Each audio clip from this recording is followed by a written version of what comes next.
আপনার চোখে কি ধুলো গেছে? তো পানি কেন? তুমি পড়তে থাকো। হ্যাঁ আপু, ঘরে না বাজার নেই, 2 কেজি আলু, 2 কেজি সবজি আনতে পারবে? ঠিক আছে। তোমার কি কোনো সমস্যা? এই মাসের টাকাটা কি অগ্রিম দেওয়া যাবে? এখন তো কোনো টাকা পয়সা নেই, সময় মতো তোমার টাকাটা দিয়ে দেবো। এটা ঠিক। তোর ভর্তির জন্য কত টাকা লাগবে? 38,000 টাকার মতো লাগবে। মা, বাবা যে 50,000 টাকা রেখে গেছে না, 30,000 টাকা রিন্টুর জন্য রেখে এই টাকাটা আমার কাছে দাও তো, সংসারের জন্য বাজার সদাই করবো। আলমারিতে তো টাকাটা নাই। অর্ণব, কি হয়েছে ভাইয়া? আলমারি থেকে টাকা তুই না বলে নিয়েছিস তাই না? প্রয়োজন ছিল তাই নিয়েছি। সংসারের এই অবস্থা, ঘরে বাজার সদাই নিয়ে আর তুই না বলে টাকা নিয়েছিস? এটা আমার বাবার নিজের টাকা। তোমাদের যেমন অধিকার আছে, আমার তো তেমন অধিকার আছে। তোর তো সাহস, বের আমার থেকে তুই। তোর মতো অবদান এই বাড়িতে থাকার দরকার নাই। ভাইয়া, তুই ওকে বাড়ি থেকে বের করে দিলি? ওরকম একটা জঞ্জাল ঘরে থাকা থেকে না থাকা ভালো।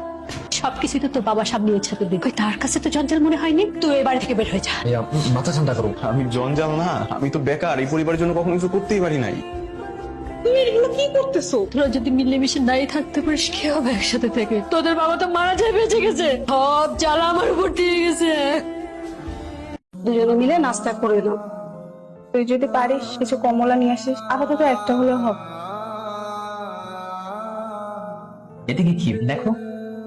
আর এখনো দুজনে নাস্তা করনি? আজ না আমি দেখেছি স্যারকে চুরি করতে। কি বলছো এসব? এগুলো বলতে নেই। আমি সত্যি কথা বলছি, স্যারের পকেট চেক করো। অদিতি এসব কি বলছে? আসলে মা আজকে আর পড়তে হবে না, তুমি যাও। আমি কি কিছু ফল তোমাকে দিয়ে দিব, বাসায় নিয়ে যাও। ঠিক আছে, আমরা 100।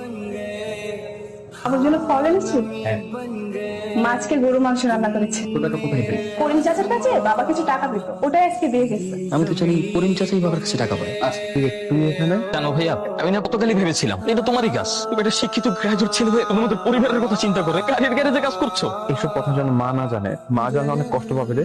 আমি যতক্ষণ পর্যন্ত একটা ভালো চাকরি ম্যানেজ করতে না পারতেছি, আমি আমার পরিবারকে এরকম ভাবে সাপোর্ট দিয়ে যাবো। তোর ভর্তির টাকা আমি ম্যানেজ করবো, একদম চিন্তা করবি না। লাভ ইউ ভাইয়া।